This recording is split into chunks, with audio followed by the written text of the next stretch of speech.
Muy buenos días o tardes a todos y bienvenidos a este segunda píldora de lo que teníamos pendiente del taller de técnicas de debate de iniciación. Como ya os dijimos, la clase de hoy o la píldora de hoy va a ir centrada en los turnos de cámaras altas y qué hacer para cumplir el rol en cada uno de esos turnos y hacer un buen debate. Como la mayoría de estos turnos sí que los llegamos a ver o anticipar en las clases que tuvimos antes del estado de alarma, lo que vamos a hacer hoy es una pequeña recapitulación de qué es lo que habría que hacer en cada uno de esos turnos, de forma que podáis tenerlo presente. ¿Vale? Si recordáis, cuando hablamos de cámaras altas, tenemos que partir de que se enfrentan un total de 4 equipos, es decir, cámara alta de gobierno, es decir, Opening Government o cámara alta de gobierno, cámara alta de oposición, Opening Opposition, cámara baja de gobierno o Closing Government y cámara baja de oposición o Closing Opposition. Vale. En cada uno de esos turnos o cada uno de esos equipos está formado por 2 personas, es decir, que hay un total de 8 turnos, 2 para cada equipo. ¿Vale? Si repasamos cuáles eran los nombres de cada uno, tenemos en primer lugar al primer ministro. En primer gobierno también tenemos al viceprimer ministro. En alta oposición tendremos al líder de oposición y al vicelíder de oposición, ¿vale? Que van a hablar primer ministro, después líder de oposición, después viceprimer ministro, después vicelíder de oposición, cada uno 7 minutos. Y luego tendremos en cámaras bajas al extensionista de gobierno o miembro de gobierno. Luego tendremos al extensionista de oposición o miembro de oposición, látigo de gobierno o government whip y látigo de oposición o opposition whip. Vale.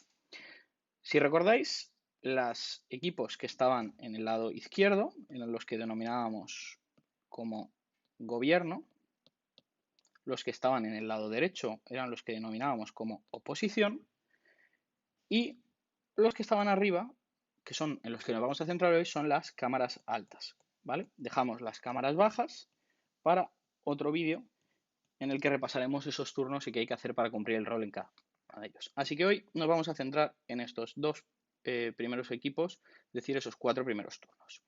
Si recordáis, estuvimos hablando, o cuando hablábamos del turno de primer ministro, decíamos que este era el turno más distinto a todos los demás en el sentido de que era el que tenía encargado, además de presentar argumentos y refutar los argumentos de los equipos contrarios, que es el rol de la mayoría de turnos. El primer ministro no tiene esa oportunidad en la medida en que es el primero en hablar.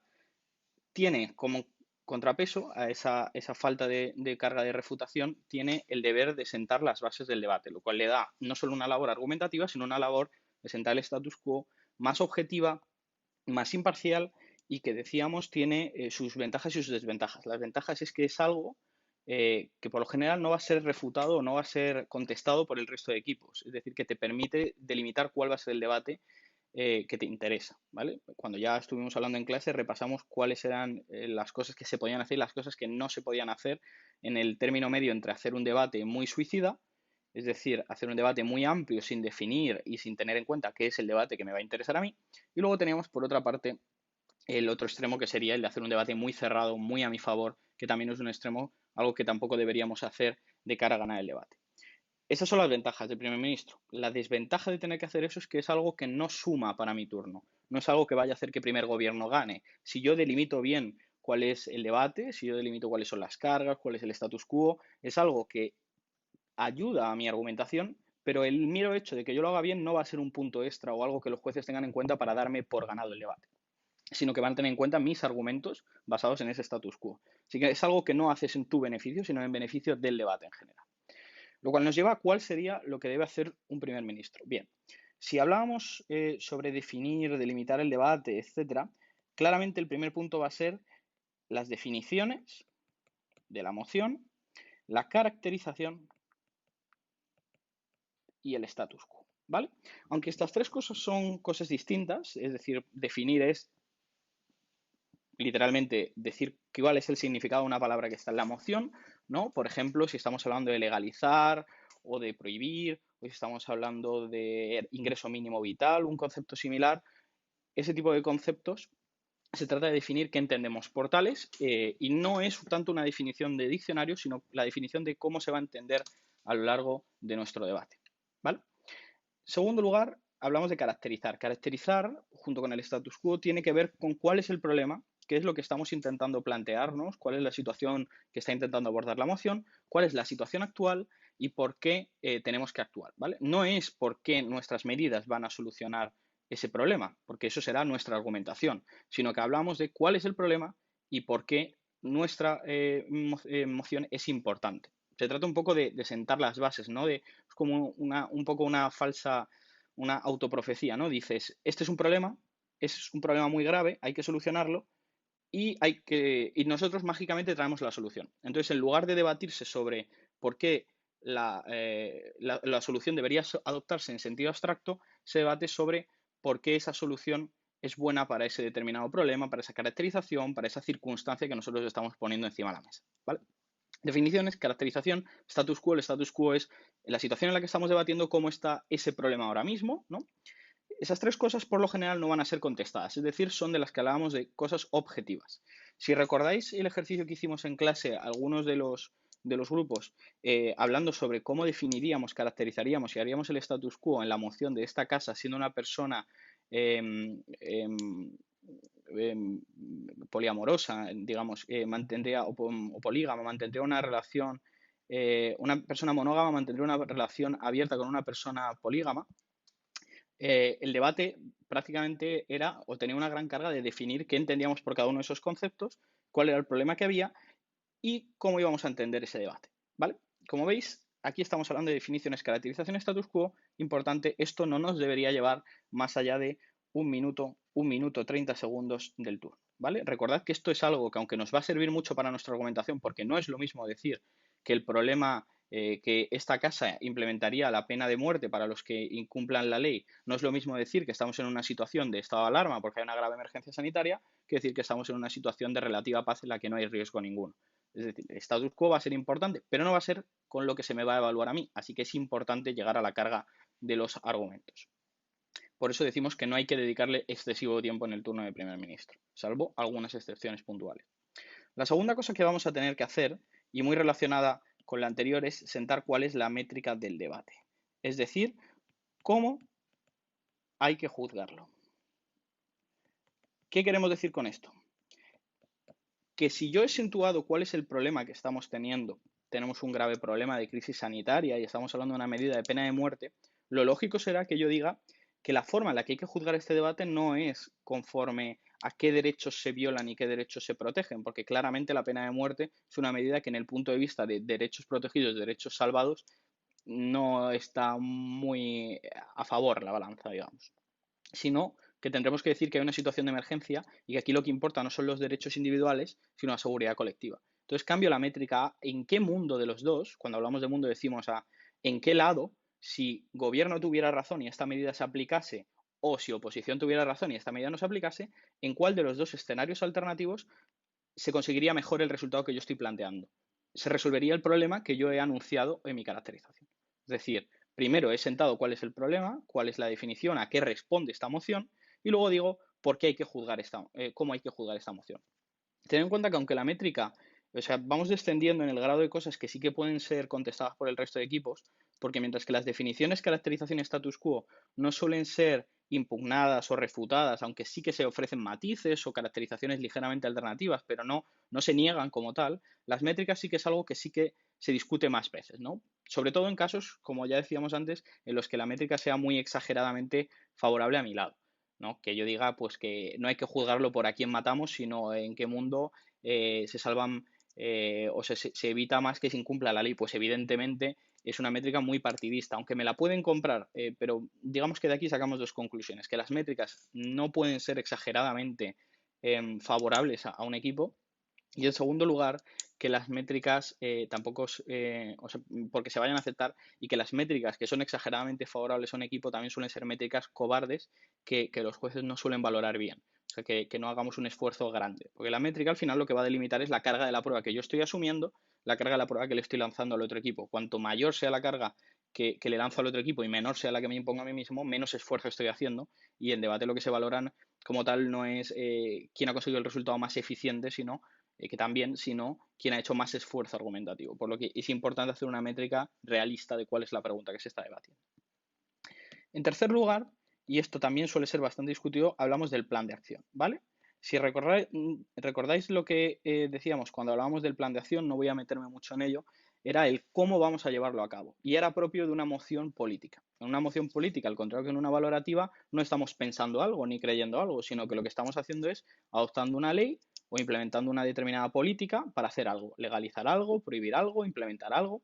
Esa serie de medidas, cuando nosotros pensamos en una ley o en una política legislativa, de ahí el nombre de moción política, de un parlamento, no es una ley en la que pone se legaliza el aborto o se prohíbe la eutanasia, porque como tal eso no es una medida política, sino que una ley suele tener una serie de disposiciones que explican cómo se va a hacer. Es decir, si estamos hablando de legalizar algo, ¿cuál es el plazo para legalizarlo? ¿Cuáles son los requisitos para que sea legal? ¿Cuáles son los trámites que hay que cumplir? Si vamos a prohibir algo, ¿cuál es el castigo por llevar a cabo ese algo prohibido? Todo eso es el plan de acción, que responde al cómo vamos a hacer esa medida que nosotros estamos planteando. Si os dais cuenta, es algo que tiene mucho que ver con cuál es el problema. Digo, ¿cuál es el problema? ¿Qué es importante juzgar en esta moción?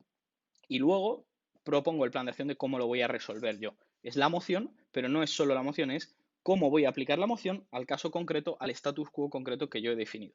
Tened en cuenta que el plan de acción no es algo que yo haga porque sí, o sea, no es algo de nuevo, hablábamos de las cosas que nos suman, no es algo que vaya a darte argumentos para que tú ganes, no es algo que tú hagas que vaya a hacer que ganes, sino que se trata de algo que normalmente de lo que se trata es de cubrir, de lo que trata es de cubrir las posibles refutaciones obvias, las refutaciones más prácticas que te va a hacer el equipo contrario, ¿no? Entonces, si hablamos de esta casi impondría la pena de muerte a aquellos que salgan a la calle durante el estado de alarma, el riesgo obvio es que oposición me diga la gente no se va a enterar y el primero que salga por la calle le voy a imponer la pena de muerte y es injusto porque no es una medida proporcional y demás. Yo me puedo cubrir diciendo voy a poner la pena de muerte al que salga a la calle por segunda vez o al que salga a la calle después de pasar un periodo desde que se anuncia la medida para que haya un tiempo de actuación. Me refiero, se trata de cubrir las posibles refutaciones, no tanto de hincharte a hacer un texto legislativo de 20 páginas o tirarte medio turno explicando cómo lo vas a hacer, porque eso no es algo eficiente y no es algo que te sume, está más hecho para prevenir las refutaciones lógicas que para proponer o para cubrirte argumentos, ¿vale? Como decíamos, estas tres, obviamente el plan de acción es de las cosas más contestadas dentro de lo que hablamos de puntos imparciales del primer ministro. Estas tres cosas de las que estábamos hablando son las que no deberían llevarnos más de 1 minuto 30 segundos. Como mucho el plan de acción sí que le podríamos dar 30 segundos extra respecto a las dos primeras cosas, que sí que no deberían pasar de 1 minuto 30. ¿Vale?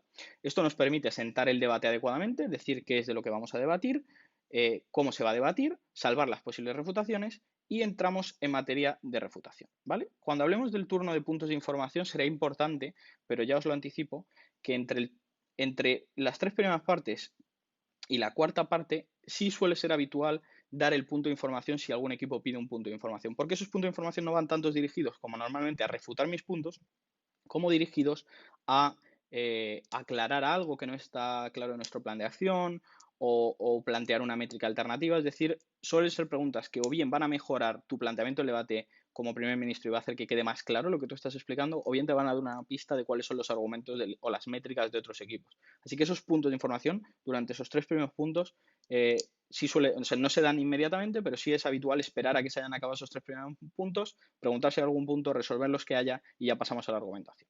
En cuanto a argumentación, no me voy a centrar en este debate porque ya en este vídeo, porque es algo que ya hemos trabajado en clase muchas veces y que además trabajaremos en más píldoras, pero se trata de exponer los argumentos que ha preparado el equipo. ¿Cuántos?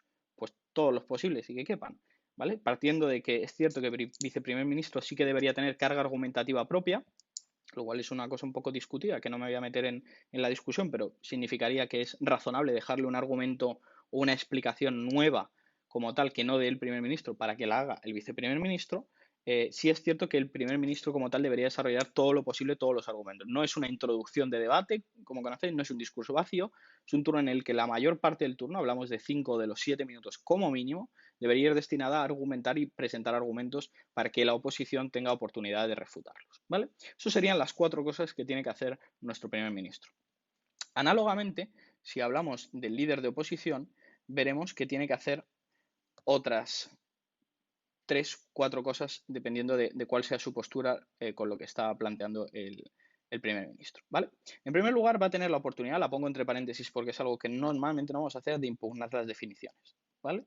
Quiero que sepáis que este es el momento para que, si alguna vez se da la situación, sepáis que es lo primero que se debe hacer con el turno. Lo hemos hablado en clase, tiene una serie de requisitos que están en el reglamento. Si tenéis más dudas sobre esto, nos podéis preguntar y os mandamos un enlace, una explicación a la impugnación, pero que sepáis que tiene unos requisitos muy taxativos que tienen que cumplirse para que una definición se pueda impugnar, para que yo diga que el primer ministro ha mentido y que lo que dice que es una cosa no es, debería ser otra cosa.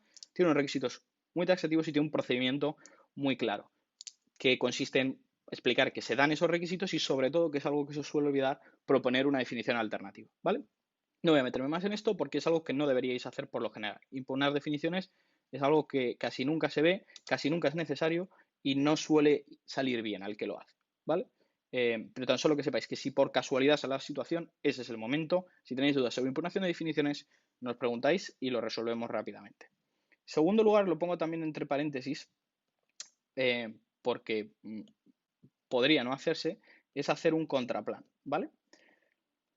Un contraplan, a pesar de que su nombre pueda engañarnos un poco, no es una forma de llevar a cabo la moción distinta de como primer gobierno ha propuesto. O sea, el primer gobierno dice hay que implementar la pena de muerte y nos da un plan de acción de cómo hacerlo, y nosotros como oposición decimos, vale, hay que implementar la pena de muerte, pero mi alternativa para hacerlo es esta otra forma. No. Contraplan es una medida alternativa a la de la moción para resolver el problema que nos ha planteado el primer gobierno. Es decir, hay un problema en estado de alarma, la gente sale a la calle, el primer gobierno propone la pena de muerte, mi contraplan es no hacer la pena de muerte, sino hacer otra cosa. Más importante con el contraplan, si lo vamos a hacer, es tener claro, o sea, tenerlo bien claro, porque el hecho, o sea, vamos a tener que explicarlo y va a tener que sumar, o sea, no lo hacemos porque sí, porque a nosotros no nos suma como oposición, sino que lo hacemos para intentar explicar que hay una forma mejor de conseguir los beneficios del gobierno. Es decir, es una técnica de debate un poquito avanzada de cara a intentar robarle al gobierno sus beneficios para llevárnoslos. Y además tiene que ser excluyente con la moción, es decir, no puede hacerse a la vez. Por ejemplo, decir pena de muerte y concienciación no son excluyentes y, por lo tanto, no cumple los requisitos y como contraplan no suma nada. Así que lo pongo entre paréntesis para que no lo hagáis de momento hasta que tengáis un poco más de experiencia, y si tenéis alguna duda, de nuevo, preguntarnos. Lo tercero sería la caracterización y la métrica, ¿vale? Ponemos aquí caracterización o métrica porque es el momento de, si tenemos algún matiz que añadir a lo que ha dicho el gobierno, queremos traerlo a nuestro lado, queremos cambiar un poco la narrativa de que le ha dado a la moción el lado del gobierno, este es el momento de hacerlo. Suele ser habitual que el gobierno nos piste una situación catastrofista. Si nuestra argumentación como oposición va a ser decir aquí no hay ningún problema, esto no es catastrofista, pues claramente necesito darle una caracterización distinta al problema, ¿no? Cambiar un par de detalles, pero es algo muy breve y que nunca nos debería llevar más de 30 segundos. Después de esto tenemos las refutaciones a los argumentos de gobierno. ¿Qué se refuta? Todo lo posible, ¿vale? En el vídeo que hagamos sobre refutaciones, que lo haré yo además, hablaremos sobre formas de refutar y que podéis poner en práctica en ese turno. Pero tened en cuenta que las refutaciones aquí es como todas las demás que hemos visto a lo largo del curso, y es el momento de hacerlas, justo después de la caracterización y antes del punto 5, que es la argumentación, ¿vale? Aquí todo lo que he dicho a primer ministro aplica perfectamente al líder de oposición. Hay que explicar todo lo posible dejando un argumento o un punto argumental, mejor dicho, un material argumentativo propio para que lo explique el vicelíder de oposición, pero por lo demás hay que argumentar todo, ¿vale? Entonces tenemos primer ministro, definiciones, métrica, plan de acción y argumentación, líder de oposición, las impugnaciones y el contraplan, que no vamos a hacer de momento, no vamos a hacer nunca, y luego tendremos la contracaracterización, refutaciones y argumentación, ¿vale? Podemos estar hablando de 3 minutos de refutación como mucho y de unos 3 minutos y medio, 4 de argumentación. ¿Vale? Pues vamos con los turnos de vicelíder y son bastante más sencillos, en el sentido de que se parecen bastante más entre sí y bastante más con los del resto del debate. El viceprimer ministro, ¿qué es lo que va a tener que hacer? Pues muy sencillo, teniendo en cuenta que ya no hay ese debate, no hay esas definiciones que sentar, no hay esas impugnaciones que discutir o demás, como mucho tendrá que solventar alguna disputa que haya habido antes sobre las definiciones, sobre el status quo, que se hayan peleado primer ministro y líder de oposición y que tenga que decir, vale, pues el término común es este. como mucho tendrá que hacer eso, pero es muy excepcional, así que en general su función vendrá limitada a 1, refutar lo que quedaba o lo que ha dicho líder de oposición. 2, va a tener que construir sus argumentos, ¿vale? Construir, que va a implicar reconstruir lo que ha dicho su primer ministro y que le ha refutado el equipo contrario y se ha quedado tambaleando, pues habrá que reconstruirlo y tendrá que argumentar su parte argumentativa nueva, ¿vale? Que puede ser la que se haya reservado, puede ser que se le haya ocurrido un argumento en mesa, en fin, la argumentación nueva, reconstrucción y argumentación nueva. Y con eso sería en general el turno de viceprimer ministro, partiendo de que vas a dedicar aproximadamente 4 minutos a refutación, 3 minutos a construcción. Con un matiz, y es que hay una tercera parte que se nos suele olvidar y que sí que es importante, que es explicar por qué nuestra argumentación responde mejor a la métrica, es decir, comparar con la métrica. ¿Qué queremos decir con esto? Es obvio que si acabamos de refutar al líder de oposición, lo que estamos queriendo decir es que nuestros argumentos responden mejor a la moción. Pero el riesgo aquí está en que salga algún equipo en cámaras bajas y explique unos argumentos e intente vendernos, o venderles a los jueces, que sus argumentos son mejores para la métrica que nosotros hemos propuesto.